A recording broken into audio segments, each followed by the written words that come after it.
Assalamualaikum warahmatullahi wabarakatuh. Simkuring sareng reng-rengan ti kelompok 8 baris medar ngeunaan isu-isu mutakhir teknologi digital dalam pembelajaran dan riset bahasa. Anu anggotana diantarana aya Padiah Hanida, Raden Utami, Siti Nurhaliza sareng Wardah Ramdaningsih.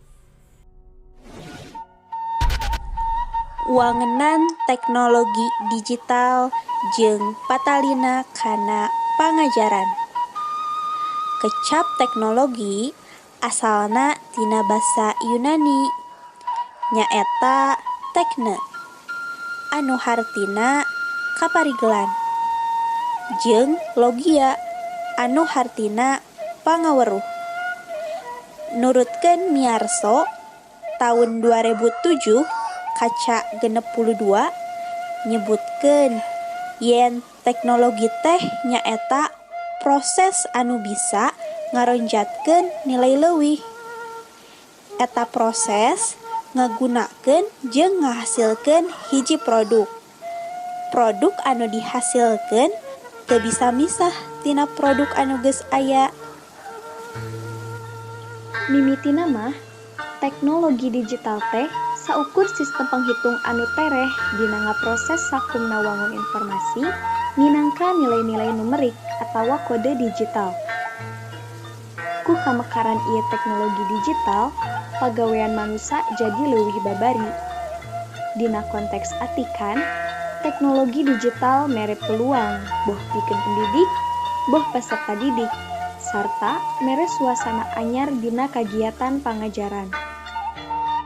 Sanjaya tahun 2006 nyebutkeun peran guru dina pangajaran era digital teh aya 7, nyaeta guru salaku sumber diajar, guru salaku fasilitator, guru salaku pengelola, guru salaku demonstrator, guru salaku pangaping, guru salaku motivator, jeung guru salaku elevator.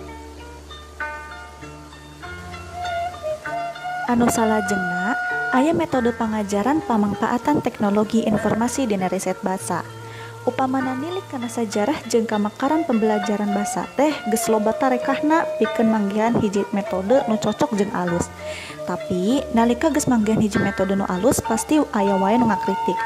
Nu akhirna ayana atawa munculna opat metode pangajaran anu bisa dipake dina riset basa. Anu kahiji, aya teknologi dina pangajaran ngaregepkeun. Aya alat bantuna teh alat bantu LCD, alat bantu tape recorder jeung sajabana. Aya teknologi dina pangajaran nyarita, teknologi dina pangajaran maca, teknologi dina pangajaran nulis. Tah aya oge pamangpaatan teknologi informasi geus jadi bagian tina kahirupan sapopoe. Telepon, handphone, internet geus lain hal anu aheng deui. Eta media teh geus akrab dina kahirupan masyarakat. Anu salajengna aya media jeung tantangan dina teknologi digital.